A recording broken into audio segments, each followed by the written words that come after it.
বাড়ি যাচ্ছি। বহুদিন পর সকাল সকাল উঠে স্নান সেরে কোথাও একটা যাচ্ছি। আসলে আমি খুব একটা ভোরবেলা উঠতে পারি না ঘুম থেকে। তো আমি যখন বেরোই অফিসে তখন অলমোস্ট 11টা বেজে যায়। তো এই যে শীতের সকালে নরম রোদ গায়ে মেখে বেরোনো, এটা অনেক দিন পরে, তাই মনটা বেশ ফুরফুরে। তোমরা গল্পের গরু গাছে উঠতে দেখেছো? গল্পের বিড়ালকে কি কখনো দেখেছো? এই দেখো।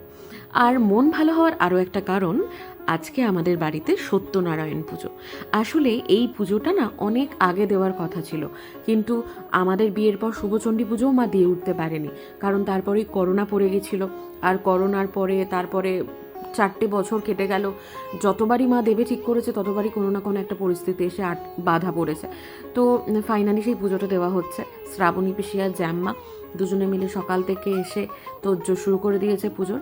আমাদের বাড়িতে পুজো হওয়া মানে বা কোনো অনুষ্ঠান হওয়া মানে এটা একটা খুব দারুণ জিনিস, যা মানে আশেপাশে যারা থাকেন বা আমাদের আত্মীয় স্বজন সবাই আসেন মোটামুটি। মানে পাশে আত্মীয় স্বজন বলতে আমার জ্যাম্মারাই থাকে, তো আমার জেঠু, তো বোন, ওরা আসে।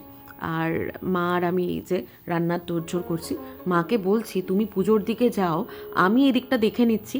না, কিছুতেই উনি ছাড়বে না। আসলে ওনার কাছে এখনই আমি সেই ছোট্ট, নিজের মুখে সেটা বলছে। বলছে যে তোকে আমি একা ছেড়ে রান্নাঘরে যেতেই পারবো না বাবা, আমার খুব ভয় লাগে, তুই আমার কাছে এখনও ছোটটাই আছিস। যাক, পৃথিবীর এই একটা মানুষের কাছে ছোট আছি, তো এটাই অনেক বড় পাওনা।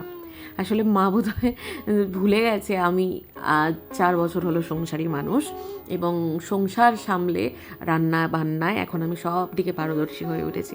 যাই হোক, মায়ের মন, মায়ের তো বলবেই। তো বেগুন ভাজাটা বসিয়ে দিয়েছিলাম পাশে, আর তারপরে বাঁধাকপিটা বসিয়েছিলাম। বাঁধাকপি আর বেগুন ভাজা এই দুটোই আমি করেছি, মা খিচুড়িটা করেছে।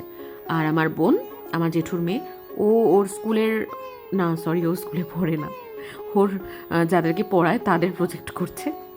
আর আমরা এই যে মিয়া বিবি, কারণ আজকের পুজোটা বাবা আমাদের নামেই সংকল্প করে দিয়েছিল। এই যে পুরোহিতমশাই হোম নিয়ে বসেছেন। আর এই হোমের সময়টা কি ভালো লাগে না দেখতে? চারিদিকে হোমের একটা অদ্ভুত সুন্দর গন্ধ বেরোয়। তো আমরা মানে এই সময়টা খুব মন দিয়ে পুজোটা দেখছিলাম। আর তারপরে বাবারা, যেহেতু বেলা হয়ে গেছিলো, 12টার পর পুজো বসেছিল, তো শেষও তো অনেকটাই বেলা হয়ে গেছিলো বলে দুপুরে তাড়াতাড়ি খেয়ে নিয়েছিলাম। আর তারপরে মা ইটু পুজোর জন্য ওই শাকগুলো দিতে এসেছিলো, ওগুলো কিনছিল। কি সুন্দর না আকাশটা! এই শাকগুলো, মানে এগুলো এখানে ঠিক মতো দেখতে পাই না। মানে এখানকার জীবন একরকম, আর আমি যেহেতু একটু শহরতলির মেয়ে, তো ওই দিককার জীবনটা একদম অন্যরকম। এই মাসিটা আসে মাকে হাঁসের ডিম দিতে, শাক দিতে, আর মা আর বাবা সন্ধেবেলা দাঁড়িয়ে দাঁড়িয়ে কী সুন্দর দেখো মাসিদের থেকে জিনিসগুলো কিনছে, দেখতেও ভালো লাগে। আগে হয়তো এইসব জিনিসের মধ্যে আমি এত মুগ্ধতা খুঁজে পেতাম না, কিন্তু এখন পাই। আসলে বয়স হচ্ছে তো।